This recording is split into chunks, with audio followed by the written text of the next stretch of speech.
안녕하세요. 유치원을 운영하고 있는 50대 여성입니다.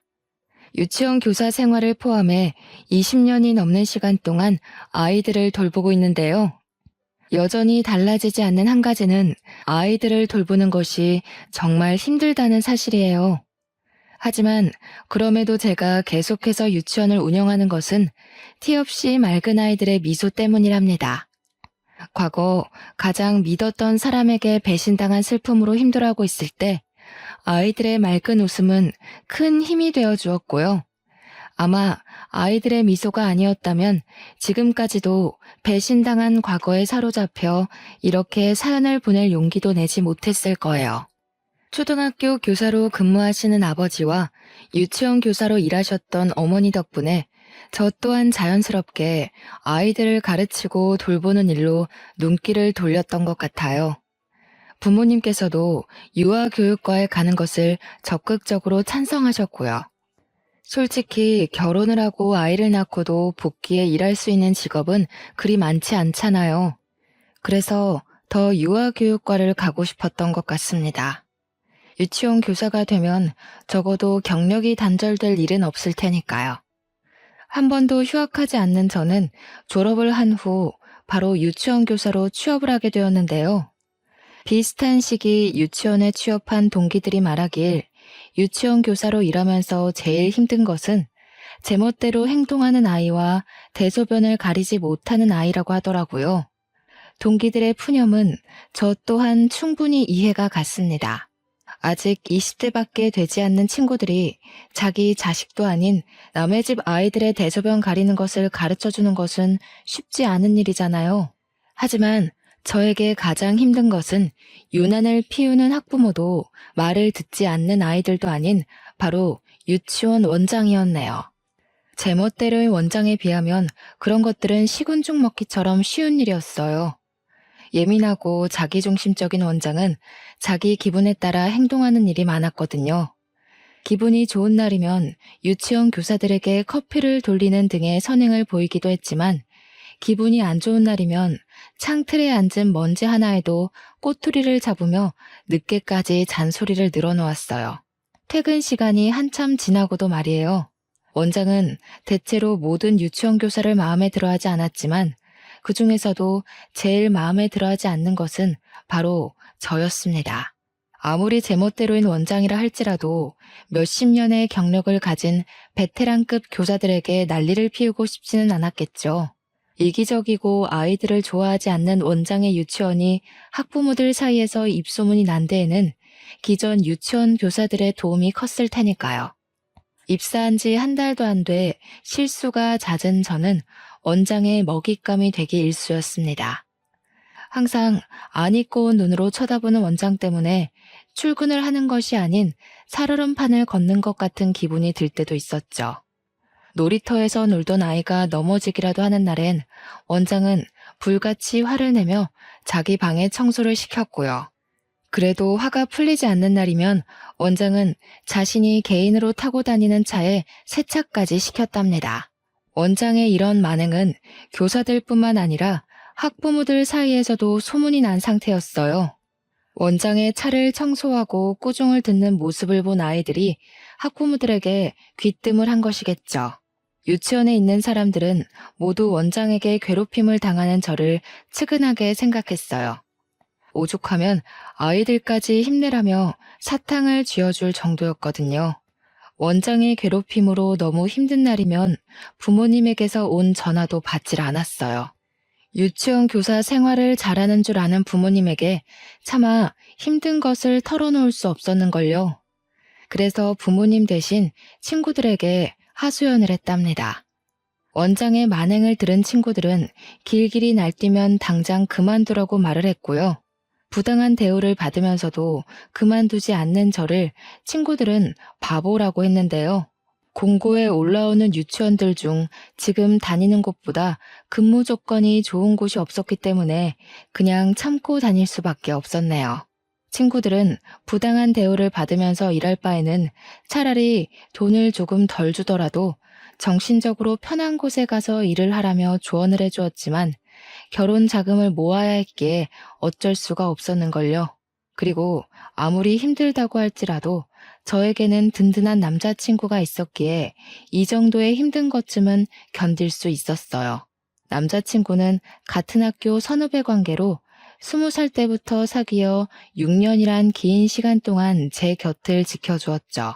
물론 결혼을 한다면 한결같이 옆을 지켜주었던 남자친구와 해야겠다는 생각을 했지만 남자친구는 사무관 준비로 바빴기에 결혼은 미룰 수밖에 없었어요. 남자친구가 바로 사무관에 합격한다고 해도 공시생 생활을 하면서 모은 돈이 있을 리가 없었기에 결혼 자금은 전적으로 제가 하는 것이 옳다고 생각했죠. 그래서 힘든데도 불구하고 악착같이 유치원에서 버틴 거고요. 다행히 남자친구는 제가 유치원에 입사한 지 1년 만에 사무관에 합격을 했습니다. 첫 출근을 한 후 남자친구는 곧장 프로포즈를 해주었죠. 한쪽 무릎을 굽히고 반지를 끼워주는 남자친구를 보자 저도 모르게 눈물이 나왔어요. 이 순간을 위해 그동안 몸이 부서져라 일을 한 거잖아요. 얼마나 고생했는지를 알기에 주변 동기들 또한 저희의 결혼을 진심으로 축하해 주었는데요. 남자친구의 어머니를 뵌 순간 저의 꽃길은 가시도 든 지옥길로 변하게 되었네요. 예비 시어머니는 다름 아닌 꿈에서도 마주치기 싫었던 원장이었거든요. 남자친구의 어머니를 뵈는 자리에 원장이 나올 거라고는 꿈에도 생각하지 못했어요. 원장 또한 예비 며느리 자리에 제가 있는 것에 당황한 눈치였고요. 아버지 없이 힘들게 일을 하며 헌신적으로 남자친구를 키웠다는 어머니가 원장이라는 사실을 알게 되자 온몸에 소름이 돋더군요. 그동안 남자친구 앞에서는 세상 어디에도 없는 온화한 어머니 역할을 하면서 다른 사람들에게는 길길이 날뛰며 화풀이를 했던 거잖아요. 남자친구가 잠시 전화를 받으러 밖으로 나간 사이 원장은 미소를 띠고 있던 가면을 벗어던지고 본색을 드러내었어요. 참나, 정성스레 차린 밥상에 개 앉은 꼴이라니. 니까짓 게 어디라고 감히 우리 아들 옆자리에 앉아? 너 말해봐라. 우리 아들 보고 일부러 내가 운영하는 유치원에 얼굴 들이민 거지? 내세울 게 없으니 얼굴 도장이라도 찍으려고. 그게 무슨 말씀이세요, 원장님? 원장님이 기준 씨 어머니라는 거 알았으면 제가 진작에 말했겠지 왜 숨기고 있었겠어요. 원장은 유치원에 취업을 한 것부터 그동안 자신이 행패를 부려도 참은 것까지 모두 사무관이 된 남자친구의 옆자리를 노리고 한 행동이라고 생각을 하는 듯했어요. 아무리 아니라고 말을 해보아도 원장의 머릿속에 저는 음흉하게 남자친구를 차지한 여자가 되어 있었죠. 긴 말 할 거 없고 당장 헤어져라. 번듯한 사무관인 우리 아들한테 유치원 교사 나부랭이인 네가 어디 가당키나 하던? 자고로 결혼이란 비슷한 급인 사람끼리 해야 오래가는 법이야. 다 늙어서 이웃녀 딱지 붙이고 재혼도 못해서 달방에서 혼자 살까 걱정돼서 해주는 말이니 새겨듣고 지금이라도 네 급에 맞는 남자 만나라. 그동안 제가 원장님 마음에 안 들었다는 거 잘 알지만 지금도 노력하고 있고 앞으로도 원장님 마음에 들려고 노력할 거예요. 그러니까 제발 결혼만큼은 허락해주세요. 아이고, 우리 아들 눈에 쓸데없는 콩깍지 붙여놓은 것도 모자라 하다 이제는 우리 귀한 아들 옆자리까지 넘보는구나. 너 때문에 우리 아들이 마다한 여자가 몇이나 되는 줄 알고 이런 허무맹랑한 소리를 해. 우리 아들이 마다한 여자 중에 눈 감고 아무 여자나 집어다가 앉혀놔도 너 같은 것보다 100배, 아니 1000배는 나을 거다. 가진 게 없으면 염치라도 있어야지. 어디 감히 우리 아들을 넘봐. 자존심도 구기고 빌었지만 원장은 꿈쩍도 하지 않았어요. 오히려 더욱더 밀어내는 것 같았고요. 원장은 유치원 교사가 된 것이 공부를 안 해서라고 했는데요. 참 씁쓸했어요. 물론 안정성과 여러 가지 상황을 보고 직업을 선택한 것은 맞지만 아이들을 사랑하는 마음만큼은 진심이었는걸요. 똑같이 아이들을 가르치고 돌봐주는 입장에서 원장에게 안 좋은 말을 들으니 기분이 썩 좋지는 않더군요. 원장의 말을 듣다 보니 스스로가 못난 사람이 된 것 같았고요. 하지만 그럼에도 남자친구를 포기할 수 없었어요. 그래서 원장에게 저희의 결혼을 허락해달라 싹싹 빌 수밖에 없었습니다. 눈물까지 보이며 빌었던 것이 효과가 있었는지 원장은 못마땅한 눈으로 쳐다보면서도 결혼만큼은 허락한다고 말했어요. 대신 원장의 말이라면 무조건 따라야 한다는 이상한 조건이 걸리긴 했지만 왜 그런 말이 있잖아요. 사랑하면 약자가 된다는. 남들이 보기에는 저를 바보같이 봤을 수도 있어요. 남자친구에게 말을 해서 합의를 봐도 되는 일이니까요. 생각해보면 겁이 났던 것 같습니다. 아버지도 없이 혼자서 자신을 길러준 어머니에게 남자친구는 깊은 애정을 가지고 있었거든요. 물론 남자친구의 사랑이 깊기는 했지만 그럼에도 어머니에 대한 사랑을 이길 수 있는 것은 아니니까요. 우여곡절 끝에 결혼을 한 후 저희 부부는 유치원과 가까운 곳에 구축 아파트에 신혼집을 마련하게 되었답니다. 아파트의 전세금은 전부 제가 모은 돈으로 해결을 했는데요. 남편은 그게 퍽 미안했는지 월급의 70%를 건네주더군요. 그동안 뒷바라지하느라 고생했으니 앞으로 자신이 호강시켜주겠다면서요. 물론 부잣집처럼 호화로운 생활을 할 수 있는 정도의 돈은 아니었지만 그럼에도 행복했네요. 아무리 사랑하는 사이라고 해도 월급의 대부분을 넘겨주는 것이 쉬운 일은 아니잖아요. 결혼 후 남편은 유치원 교사 일을 쉬길 원했습니다. 유치원 교사 생활을 하면서 힘들어한 것을 제일 옆에서 지켜봤으니 그럴 만도 했죠. 저 또한 기회만 된다면 퇴사는 아니더라도 잠시 일을 쉬면서 한숨을 돌리고 싶었어요. 그렇지만 그러기 위해서는 시어머니라는 큰 산을 넘어야 했기에 잠시 쉬고 싶다는 이야기를 쉽게 꺼내지 못했네요. 결혼 후 행복하지 않은 점을 꼽으라고 하면 그건 바로 퇴근하면 신경 쓰지 않아도 될 원장님이 시어머니가 되었다는 점이었어요. 신혼여행에서 돌아오자 시어머니께서는 작정을 하신 듯 여기저기 끌고 다니며 부려먹기 시작했는걸요. 다른 동료분들이라도 있으면 좋으련만 짜고 친 것처럼 모두 개인적인 사정으로 자리에 안 계셨기에 어쩔 수 없이 시어머니의 질타를 그대로 받아야 했습니다. 물론 동료분들의 빈자리를 임시교사 선생님들께서 메꾸어 주시긴 했지만 초보이신 분들에게 아이들의 케어를 전적으로 맡길 수 없었기에 몸은 2배로 바쁠 수밖에 없었죠. 그렇게 몸이 부서지는 줄도 모르게 시간은 흘러가고 잠시 쉬고 있을 때였어요. 밀려있던 답장들을 하며 앉아있던 차 시어머니께서는 자신의 방으로 저를 부르셨습니다. 방으로 가니 시어머니께서는 뜻밖의 이야기를 꺼내시더군요. 집안이며 학벌이며 잘난 게 없으면 빨리 애라도 낳아서 우리 아들 대일 생각을 해야지. 다른 교사들 복귀하는 대로 사표 내고 애부터 가질 생각해라. 네? 그럼 그만두고 가정주부를 하라는 말씀이세요? 당황스러웠습니다. 시어머니라면 당연히 맞벌이를 하라고 말씀하실 줄 알았거든요. 쉬지도 않고 맞벌이를 하라는 말을 들어도 서러울 테지만 아무런 언질도 없이 일을 그만두라니 이건 이거대로 서운하더라고요. 아무리 아이가 중요하다고 해도 그만두고 나면 그동안 쌓았던 경력이 모두 없어지는 거잖아요. 그래서 시어머니에게 차분히 저희 부부의 생각을 말씀드렸죠. 물론 언젠가 아이를 갖긴 할 테지만 지금은 신혼생활을 즐기고 싶다고요. 예, 너는 지금 드라마 찍니? 너희 나이가 몇인데 신혼생활이야. 당장 애 가질 생각부터 해야지. 임신하려면 여자 나이가 얼마나 중요한데. 지금 너처럼 신혼생활 즐기겠다고 애 계획 미루다. 자연 임신 불가 판정받고 시험관이며 인공수정이며 하려고 병원 오가는 부부 보는 게 어디 한두 번이었는지 아니? 자고로 1살이라도 어릴 때 임신을 해야 애 머리가 좋은 법이야. 군말하지 말고 당장 이번 연도에 임신할 계획부터 세워라. 아이 문제는 혼자서 결정할 수 있는 일이 아닌 것 같아서요. 남편하고 상의하고 다시 말씀드릴게요.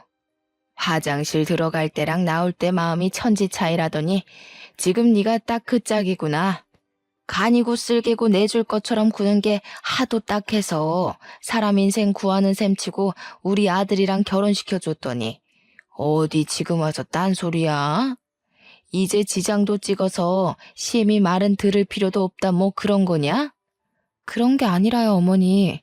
아직 결혼한 지 한 달도 안 돼서 아이 먼저 말씀하시니 당황스러워서 그랬어요.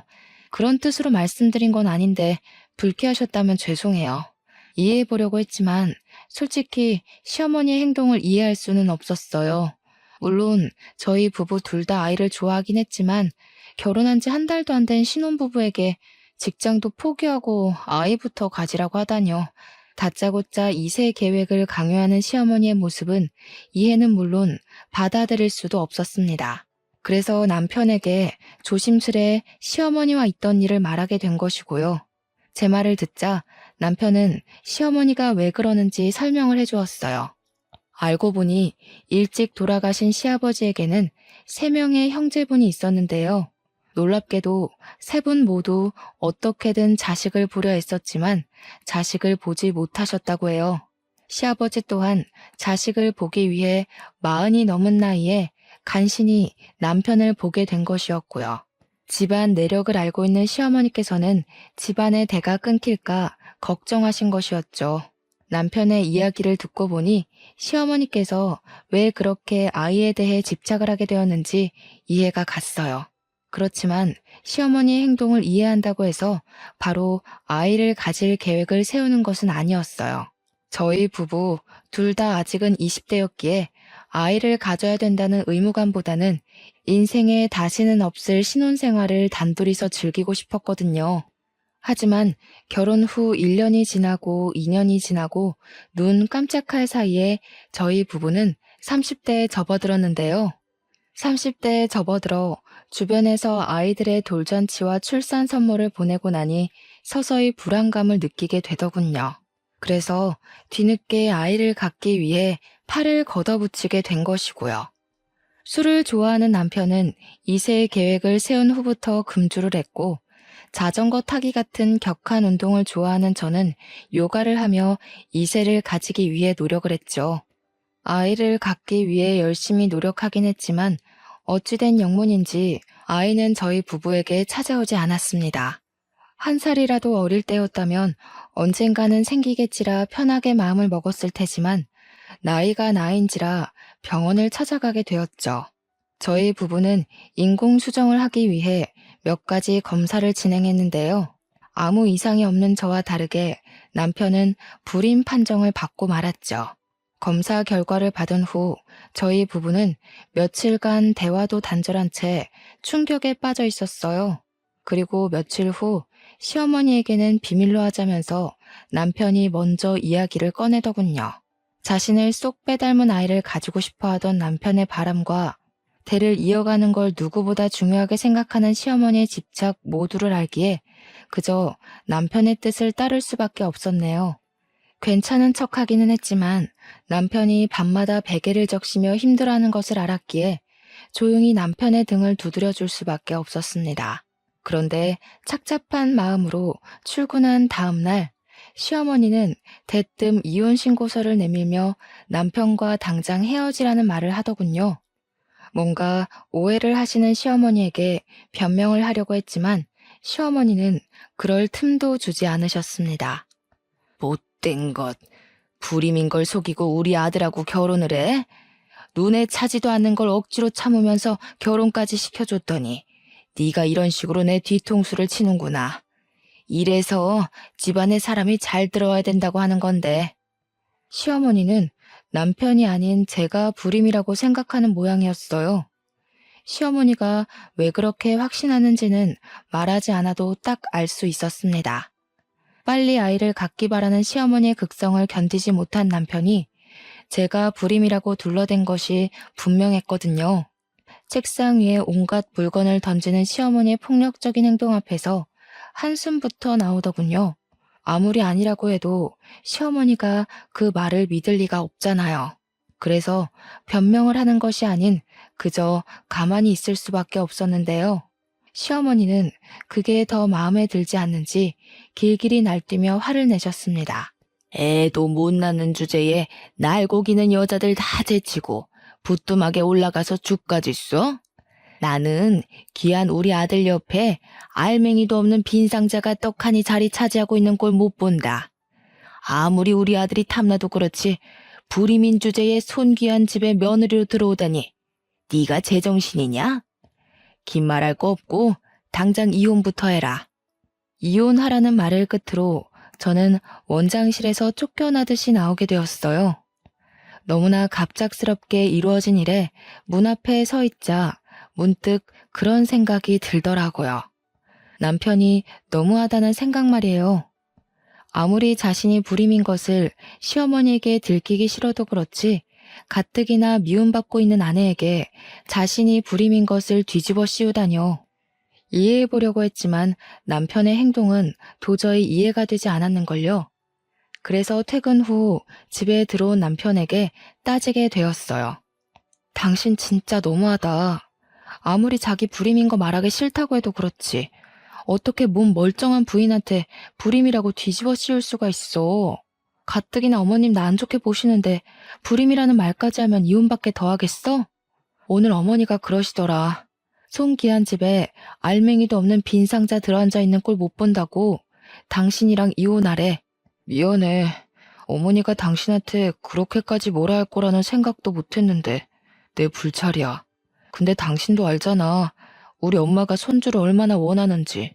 엄마가 우시면서 하루빨리 손주 얼굴 보여달라고 하시는데 차마 입이 안 떨어지더라.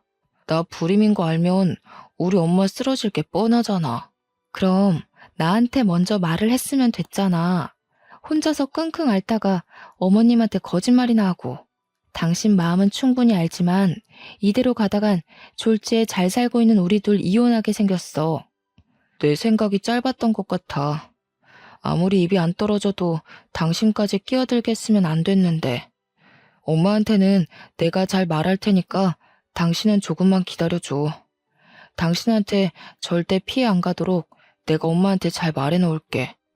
시어머니에게 온갖 치욕스러운 말을 들었을 때만 하더라도 남편에게 따지고 싶었지만 막상 남편의 풀죽은 모습을 보니 그렇게 못하겠더군요. 가장 현실을 받아들이지 못하는 당사자 또한 남편일 테니까요. 그래서 한동안 시어머니에게 남편이 불임인 것을 숨기기로 했답니다. 부부의 치부까지 눈 감아주는 것이 진정한 사랑이라고 생각했거든요. 남편은 시어머니를 찾아가 저를 괴롭히지 말라고 신신당부를 한 모양이었지만 그럴수록 시어머니의 행패는 더 심해졌습니다. 요망한 것이 자신의 아들을 홀려서 대를 끊어놓는다며 입에 담지도 못할 말을 하면서요. 그렇게 시어머니의 행패로 심신이 지쳐갈 때쯤 유치원에서는 새로운 아기가 들어오게 되었어요. 아이는 동네에서 폐지 줍기로 유명한 할아버지의 손주였죠. 딱 보기에도 경제적으로 부족해 보이는 아이가 저희 유치원에 입학하다니 처음에는 의문이 들었어요. 저희 유치원은 소수 정원만 받는 사립 유치원이다 보니 다달이 내는 돈이 만만치 않았거든요. 아이는 세탁이 잘 되지 않은 옷을 일주일 내내 입는 것은 물론이거니와 식사 예절 또한 전혀 배우지 못해 수저가 아닌 손으로 밥을 집어먹기 일쑤였는데요. 아이의 상태가 이렇다 보니 다른 유치원 아이들은 점점 그 아이를 피하더군요. 앞에서는 모두들 친하게 지내라 말을 하기는 했지만 선생인 저희들이 보기에도 부족한데 다른 유치원 아이들은 오죽할까라는 생각도 들었죠. 이쯤 되니 남들의 이목을 가장 중요하게 생각하는 시어머니가 무슨 생각으로 아이를 입학시켰는지 의문이 들었어요. 그래서 시어머니에게 욕을 먹을 각오를 하고 물어보게 된 것이고요. 말을 들어보니 시어머니는 아이의 할아버지에게 평소 받는 비용의 2배 이상을 받고 있었습니다. 시어머니의 만행을 알고 나니 소름이 돋더군요. 시어머니가 돈에 눈이 먼 것은 알았지만 경제적으로 부족한 분들의 주머니를 감당할 정도로 악질인 줄은 몰랐으니까요. 그래서 결심하게 되었죠. 교사의 도리로 아이가 유치원에 다닐 동안만이라도 사랑과 존중으로 아이를 가르쳐야겠다고요. 제일 먼저 한 것은 한글을 가르쳐 주는 것이었어요. 6살인데도 불구하고 한글을 쓰지 못한다는 것은 있을 수 없는 일이잖아요. 그래서 아이의 할아버지에게 양해를 구하고 아이에게 한글을 가르쳐 주게 되었는데요. 아이는 가르쳐 주면 가르쳐 주는 대로 쑥쑥 흡수를 하는 스펀지 같았습니다. 가르치는 입장에서 아이는 참 탐나는 인재였어요. 2달 전까지만 해도 한글에 한 글자도 못 쓰던 아이가 받아쓰기에 100점을 받을 정도로 발전을 한다는 것은 선생의 노력과는 별개로 아이의 학습 능력이 뛰어나지 않으면 절대로 불가능한 일인 거잖아요. 그 후 아이에게 한글뿐만 아니라 기본적인 예절까지 같이 가르쳤는데요.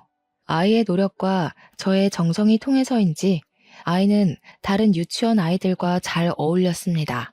그 모습을 보니 참 흡족했죠. 하지만 그것도 잠시 노쇠해 가는 할아버지의 모습을 보자 아이가 걱정되더군요. 아이에게는 할아버지 이외에 그 어떤 일가 친척도 안 계셨거든요. 그래서 휴대폰 번호를 알려주며 무슨 일이 있을 시 꼭 전화해달라고 말을 하게 된 것이고요. 그리고 아이에게 번호를 준 지 딱 한 달째 되던 날 우려하고 있던 일이 일어나고 말았습니다. 늦은 주말 저녁을 먹고 일찍 잠자리에 들려고 할 때 모르는 번호로 전화가 걸려왔죠. 전화를 건 상대는 바로 아이였어요. 아이는 울먹거리며 할아버지가 숨을 쉬지 않는다고 했습니다. 너무 놀라 옷도 제대로 챙겨 입지 못한 채 아이에게 달려갔는데요. 아이의 할아버지는 이미 눈을 감으신 상태였고 저는 아이를 대신해 상황을 수습하기 시작했죠. 일가 친척들도 없는 할아버지의 장례식은 참 초라하게 끝이 났어요. 이쯤 되니 할아버지가 어떻게 그 비싼 돈을 주고 아이를 유치원에 입학시켰을지 의문이었습니다. 기초수급자였던 할아버지에게 갑자기 큰돈이 생겼을 리가 만무한 거잖아요. 장례식이 끝난 후 아이는 한참 동안 울기만 했어요. 원칙대로라면 가족이 없는 아이를 고아원에 맡기는 것이 맞았지만 차마 그렇게 할 수 없었네요. 아직 가족의 보살핌이 필요한 아이가 고아원에 가 고생할 생각을 하니 눈물이 앞을 가려는걸요. 그래서 일단 집으로 데려가기로 했습니다. 이미 남편에게는 전후 사정을 다 말한 상태였기에 남편 또한 아이를 따뜻하게 맞이해 주었고요. 꼬질꼬질한 아이를 씻기고 요리를 해주자 아이는 눈물을 뚝뚝 흘리더군요. 제가 자신의 엄마였으면 참 좋겠다면서요. 그 말을 듣는데 가슴이 너무나 아려왔습니다. 머리로는 아이를 고아원에 보내야 한다는 것을 알고 있었지만 마음만은 차마 아이를 떠나보내지 못하겠더라고요. 그래서 몇 날 며칠 고민을 하던 중 결국 아이를 입양하기로 결정을 하였죠. 남편과의 사이에서 아이를 갖지 못해 만약 후일에 아무런 연고도 없는 아이를 입양할 바에는 지금 아이를 입양하는 것이 더 나은 선택이라고 생각했거든요. 남편 또한 수도분하고 예의 바른 아이를 마음에 들어 했기에 입양 절차는 일사천리로 해결이 되었는데요. 문제는 역시나 시어머니였네요. 남편이 입양 사실을 털어놓은 당일부터 집을 찾아온 시어머니는 당장 아이를 고아원에 갖다 놓으라며 윽박을 지르셨습니다. 네가 기어코 이를 치는구나. 어디 감히 손귀한 우리 집안에 팬티 하나도 살 돈이 없던 거지 새끼를 입양해와. 멀쩡한 우리 아들이 왜 너같이 하자 있는 것 건사해서 사는 것도 모자라 저런 버러지 같은 자식까지 먹여 살려야 하는 거냐? 어디 뚫린 입으로 말이라도 해봐. 애 입양한 거는 이 사람 뜻이기도 하지만 제 뜻이기도 해요. 오갈 데 없는 불쌍한 애 하나 살리겠다고 입양한 게 나쁜 건 아니잖아요. 엄마도 아이들 키우고 가르치는 공직자시면서 왜 저희 뜻은 이해를 못 해주시는 거예요? 그리고 저번에도 말씀드렸지만 저희는 애 없이 이대로 살아도 충분히 행복하니까 더 이상 아이 문제로 저나 이 사람 스트레스 받게 하는 일 없으셨으면 좋겠어요. 아이고, 네가 꼬리도 없는 불려시한테 홀려도 단단히 홀렸구나. 그렇지 않고서야 네가 어미한테 어떻게 그런 말을 할 수 있겠니? 안 되겠다. 너 당장 저 몹쓸 것이랑 갈라서라. 저 불려시 같은 거랑 더 있다가는 손주는커녕 간이고 쓸개까지 다 뺏기게 생겼다. 이번에도 시어머니는 모든 일을 제 탓으로 돌리며 난리 법석을 떨었어요. 물론 남편이 나서서 시어머니의 행패를 중지하기는 했지만 그래도 서운한 감정이 드는 것까지는 어쩌지 못했습니다. 이 모든 갈등의 시작은 남편이 거짓말을 하면서부터 일어난 일인 거잖아요. 우여곡절 끝에 시어머니가 돌아가신 후 지금까지 느꼈던 감정들을 털어놓으며 조심스럽게 시어머니에게 불임 사실을 고백하는 것이 어떠냐 말을 건넸지만 그럼에도 남편은 조금만 더 기다려달라는 말만 되풀이할 뿐이었죠. 그 후 시어머니에게서 쏟아지는 온갖 시달림을 받고 있자 하니 도저히 제정신으로 견딜 수 없겠더군요. 그래서 친정 부모님에게 도움을 청하게 된 것이고요. 모든 사실을 털어놓자 친정 부모님께서는 경악하며 분통을 터뜨리셨어요. 어떻게든 발을 빼려는 남편과 며느리를 가족으로 인정하지 않는 시어머니까지요. 이런 전후 사정을 모르시는 시어머니께서는 친정까지 찾아와 당장 이혼을 하라며 성화를 내셨는데요. 참다 못한 아버지께서는 시어머니에게 윽박을 지르셨네요. 지금까지는 잘 살고 있는 딸네 부부일 끼어들기 싫어서 가만히 있었지만 우리 딸 눈에서 피눈물 난 걸 안 이상 나도 가만히 안 있을 겁니다. 자기 자식 귀한 줄 알면 며느리도 귀한 줄 알아야지. 그까지 핏줄이 뭐길래 애가 피골이 상접할 만큼 괴롭힙니까? 아이고, 임신도 못하는 주제에 무슨 배짱으로 우리 집안에 시집을 왔나 했더니 지금 보니 다 지 부모를 쏙 빼닮아서 그랬나 보네요. 사돈도 눈치가 있으면 그러는 거 아니에요. 시집간 딸이 애도 못 낳는 빈 껍데기인 걸 아셨으면 화를 내실 게 아니라 바닥에 바싹 붙어서 잘못을 빌었어야죠. 우리 아들이 뭐가 아쉬워서 애도 못 낳는 머저리랑 살 부대끼면서 삽니까? 동네방네 하자 있는 딸내미 소문나기 싫으면 빨리 이혼 서류에 도장부터 찍으세요. 예, 나도 우리 딸 고생하면서 사는 꼴 더 이상은 못 보니 이혼시킬 겁니다. 근데 아무리 생각해도 억울해서 이건 꼭 말해야겠네요. 애 못 갖는 빈 껍데기는 우리 딸이 아니라 잘난 사돈네 아들이라는 거 말이에요. 우리 아들이 불임이라니 그건 또 무슨 헛소리예요? 지금 이혼하기 싫어서 멀쩡한 우리 아들 헐뜯어서 깎아내리려는 속셈인가 본데 괜한 헛꿈 꾸지 말고 애도 못 갖는 딸 이혼시킬 준비나 하세요. 당신 아들이 문제 있는 걸 가지고 왜 우리 딸한테 다 뒤집어 씌웁니까? 못 믿겠으면 사돈이 당장 전화해서 확인이라도 해보시던가요. 처음에는 안 믿는 눈치였지만 아버지께서 강하게 나오시니 시어머니께서는 반신반의하는 심정으로 남편에게 전화를 걸었어요. 그리고 남편이 불임이라는 말을 듣는 순간 시어머니께서는 충격으로 그만 자리에서 쓰러지셨고요. 결국 시어머니는 구급차를 타고 병원 응급실에 실려가게 되었어요. 남편에게 연락을 하니 바로 응급실에 오게 되었는데요. 아버지께서 시어머니에게 불임 사실을 알린 것을 듣게 되자 불같이 화를 내더군요. 전혀 예상하지 못했던 일이었습니다. 아무리 화가 났다고 해도 할 말이 있고 안 할 말이 있지. 장인어른이 그렇게 말할 동안 당신은 옆에서 보고만 있었어? 내가 그렇게 기다려달라고 했는데 고작 우리 엄마가 뭐라고 한 것 가지고 남 치부나 까발리고 내가 우리 엄마 쓰러지는 거 보려고 당신이랑 결혼한 줄 알아? 남편의 말을 듣는데 왈칵 눈물부터 쏟아졌어요. 그동안 남편의 불임 사실을 숨기기 위해 시어머니에게 듣지 않아도 될 모욕과 멸시까지 당하며 꾹 참았는데 이런 식으로 나오다뇨.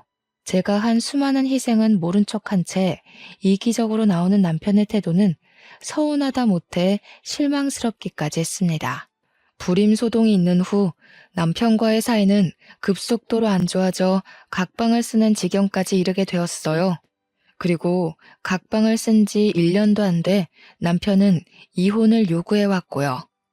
일이 어찌되었던 남편과 이혼하기 싫었기에 어떻게 해서든 남편의 마음을 돌려보려고 애를 쓰게 되었습니다. 다시 한 침대를 써보려고 하고 둘만의 시간을 보내며 서로에 대한 이야기를 나누면서요. 하지만 남편은 같은 방을 쓰려고 하지도 자신의 속내를 털어놓으려고도 하지 않았어요. 돌보다 더 딱딱하게 변한 남편을 보며 어쩔 수 없이 이혼을 받아들이게 되었고요. 서로에 대해 원하는 것이 없었기에 이혼은 빠르고 간결하게 이루어졌어요. 하나 걸리는 게 있다면 입양하게 된 아들이었지만 남편은 아들에 대한 애정을 보이지 않았기에 아들의 양육권 또한 금세 포기를 했죠. 영원할 것만 같았던 남편과의 결혼 생활은 그렇게 종지부를 찍게 되었습니다. 이혼을 마무리한 후 법원을 걸어 나오자 그 앞에는 시어머니가 떡하니 버티고 서 있었어요. 남편은 시어머니에게 차로 돌아갈 것을 권했지만 어찌된 영문인지 시어머니는 따로 할 말이 있다며 남편에게 먼저 차로 돌아가 있으라고 하더군요. 남편이 주차장으로 사라지고 단둘이 남게 되자 시어머니는 가방에서 한 장의 사진을 꺼내 건네주셨는데요. 그 사진은 놀랍게도 초음파 사진이었어요. 깜짝 놀라자 시어머니는 못마땅하다는 듯이 혀를 찼습니다. 불임은 무슨... 네가 직접 봐라. 우리 아들이 불임인가. 다 성에 안 차는 거지 며느리라고 들어와서 노한 조상님이 애가 못 들어서게 막은 거지. 차라리 이렇게 된 게 잘 된 일이지. 부모가 숟가락을 잘 물어야 태어난 애도 부모한테 받은 수저로 밥을 잘 받아먹는 건데. 은수저는커녕 수저 하나 제대로 없는 네 배에서 애라도 덜컥 들어서 봐라. 그 애가 자기 밥그릇이나 잘 챙길 수 있나. 제가 어머니였다면 불임인 아들 손주 봤다고 좋아할 게 아니라 유전자 검사부터 해보라고 할 거예요. 불임인 아들이 하루아침에 자식을 봤다는데 이상하지도 않으세요? 우리 아들 걱정할 시간에 피 한 방울 안 섞은 혹 달고 이혼녀 딱지까지 머리에 붙인 네 앞날 걱정이나 해라. 앞으로 우리 아들은 떡두꺼비 같은 손주 낳아서 잘 살 테니. 괜찮은 척 하기는 했지만 충격이었습니다. 그리고 그제야 이혼을 서두르던 이유도 각방을 썼던 이유도 모든 퍼즐이 맞춰지기 시작했죠. 새로운 사람이 생기지 않고서야 사람이 한순간에 바뀌기는 어려운 일이잖아요. 떠나가는 남편의 차량을 보니 그동안의 일이 주마등처럼 스쳐가더군요. 남편의 불임 사실을 숨겨주기 위해 시어머니에게 핍박을 받았던 것부터 남편의 이기심에 질려 각방을 한 순간까지요. 그런 순간들이 머릿속에 스쳐가자 인생이 참 허무하다는 생각이 들었습니다. 그래서 안 좋은 생각까지 하게 된 것이고요. 하지만 제 옆에는 키워야 하는 아들이 있었기에 그런 안 좋은 생각들을 가슴에 묻으며 다시 일어날 수밖에 없었네요. 시어머니가 운영하는 유치원이 월급을 많이 주기는 했지만 차마 남편과 이혼까지 한 상황에서 시어머니가 운영하는 유치원을 다니지는 못하겠더라고요.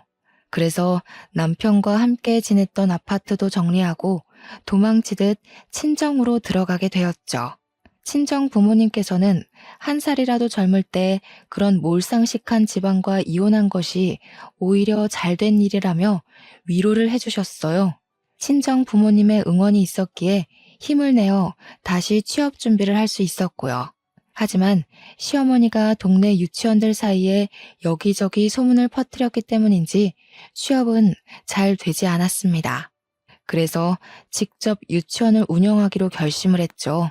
물론 처음에는 계속해서 유치원을 운영할 수 있을까란 의문이 들 정도로 유치원에 아이들이 없었지만 그럼에도 아이들에게 진심을 다하기 위해 노력하니 어느 순간 엄마들 사이에서 믿고 맡길 수 있는 유치원으로 입소문이 나 있더라고요. 유치원의 원장이 된 후 시간은 빠르게 흘러 제 뒷공무니만 졸졸 쫓아다니던 아들은 어느덧 대학생이 되었죠. 운영하는 유치원도 안정이 되고 아들 또한 공부를 잘해 속히 말하는 명문대에 입학을 해 우수한 성적으로 장학금을 받았기에 제 노년의 나날은 행복의 연속이었어요. 남편과 시어머니에게 받은 상처와 슬픔을 보상받는 기분이랄까요? 하지만 그건 순전히 착각에 불과했습니다. 저희 유치원에는 유난히 장난이 심한 여자아이가 한 명 있었는데요. 처음에는 약간의 꾸중으로 아이의 행동을 바로잡으려 했지만 아이의 장난은 점점 도가 지나쳐 갔어요. 다른 아이들에게 피해가 갈 정도로요. 다른 학부모들의 언성이 높아져 하는 수 없이 아이의 엄마에게 전화를 걸게 되었죠. 그런데 전화를 받은 엄마는 우리 아이가 그럴 리가 없다며 오히려 적반하장으로 나왔고 입씨름 끝에 결국 아이의 부모 모두를 유치원으로 부르게 되었네요. 그런데 아이의 아빠를 보는 순간 할 말을 잃고 말았습니다. 아이의 아빠는 다름 아닌 전 남편이었거든요. 전 남편 또한 많이 놀란 듯 입을 번긋거리더니 아이의 엄마를 먼저 보낸 후 따로 이야기할 것을 권했어요. 제 기억이 맞는다면 남편의 아이는 중학생이 되었을 텐데 어린 딸아이가 있다니 조금 의아했죠. 의아해하는 표정을 읽었는지 남편은 숨겨졌던 이야기를 털어놓기 시작했어요.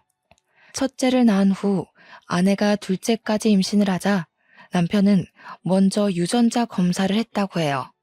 유전자 검사에서 모두 친자 확인이 된 후에는 다시 병원에 검사를 해봤고요.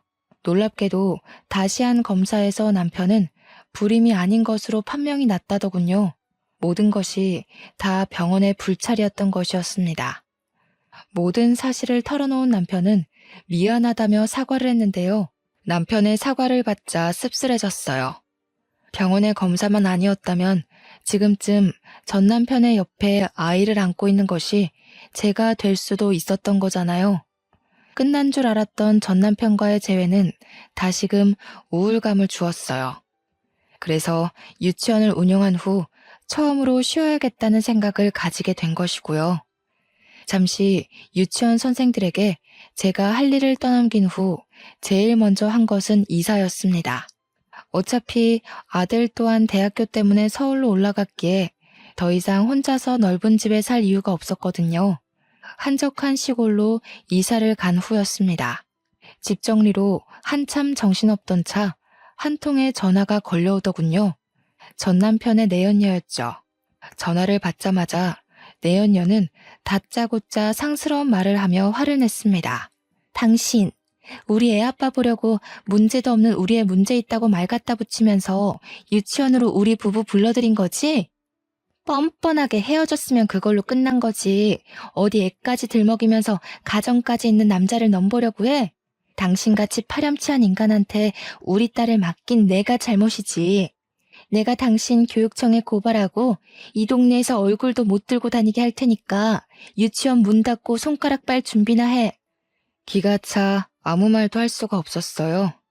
끝난 사이도 아니고 갈등에 종점을 찍은 후 이혼을 했는데 아무리 좋았다고 한들 애틋한 감정이 남아있을 리가 없잖아요. 그래서 내연녀에게 차분히 설명을 했죠. 하지만 설명을 듣고 난 후 내연녀는 오히려 다 끝난 본처 행세를 한다며 더욱더 화를 내더군요. 전화가 끊긴 후 작은 소동이라 생각하며 이 일을 그냥 넘기려 했습니다. 내연녀는 생각보다 더 지독하고 악랄한 사람이더군요. 이사한 주소를 어떻게 알아냈는지 내연녀는 제가 사는 곳까지 찾아와 쌍욕을 하며 오히려 저를 내연녀 취급하기까지 했거든요.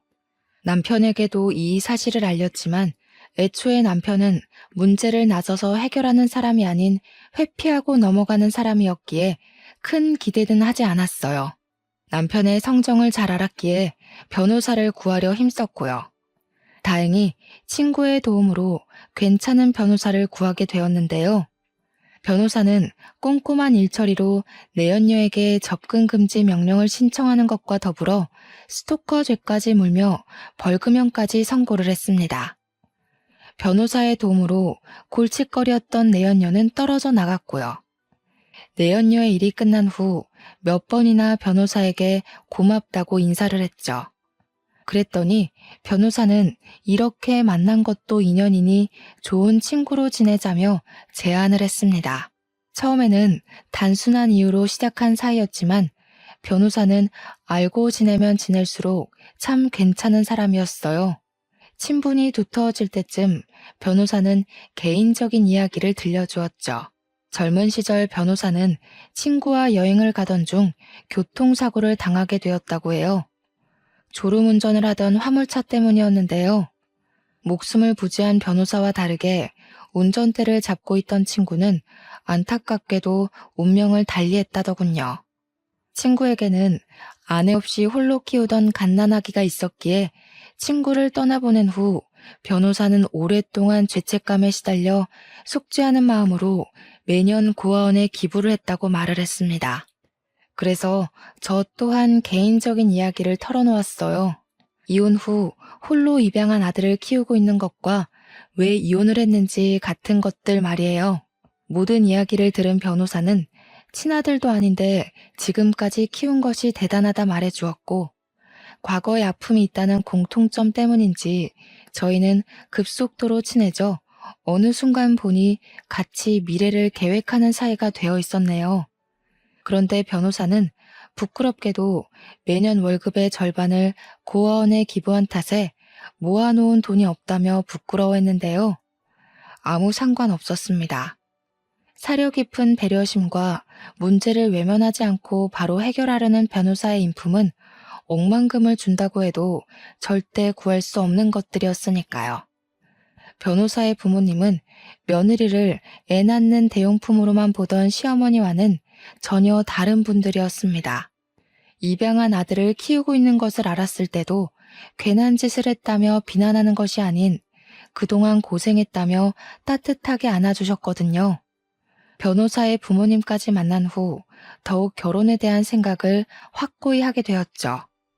아들 또한 변호사를 아버지처럼 잘 따랐기에 저희의 결혼에는 아무런 문제도 없었습니다. 그런데 결혼을 하루 앞두고 아들은 저희에게 상의해야 할 일이 있다며 집으로 찾아왔죠. 아들이 말하길 딱 봐도 불량해 보이는 사람들이 개명 전 자신의 이름을 말하며 오래전 돌아가신 아버지의 이야기를 했다는 것이었어요. 이야기를 들으니 온몸에 소름이 돋더군요. 얼굴도 모르는 사람이 아들을 범죄의 표적으로 정하고 버린 일일 수도 있는 거잖아요. 당장 경찰에 신고하자고 말을 하는데 옆에 있던 변호사는 남자의 이름을 말하며 아는 사이냐고 물었는데요. 아들은 소스라치게 놀라며 변호사에게 친아버지의 이름을 어떻게 아느냐고 되묻더군요. 그러자 변호사는 아들의 앞에 무릎을 꿇으며 눈물을 흘렸고요. 내가 눈앞에 너를 두고도 몰라봤구나. 그때 네 아빠가 아닌 내가 대신 죽었어야 하는데 만약 내 얼굴을 본다면 꼭 사과하고 싶었는데 하늘이 드디어 나한테도 용서를 구할 기회를 주나 보구나.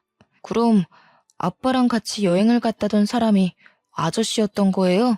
네가 보기에 변명같이 들릴지도 모르겠지만 그동안 네 할아버지에게 매달 돈을 드리려고 노력했어. 그게 내가 할 수 있는 유일한 사죄의 길이라고 생각했거든. 변호사의 말을 듣고 보니 아주 오래전 품었던 의문이 풀리기 시작했습니다. 폐지를 주워 팔며 어렵게 생계를 유지하던 할아버지가 아들을 비싼 사립 유치원에 보낼 수 있었던 것은 변호사가 보내온 돈이 있었기에 가능한 일이었죠.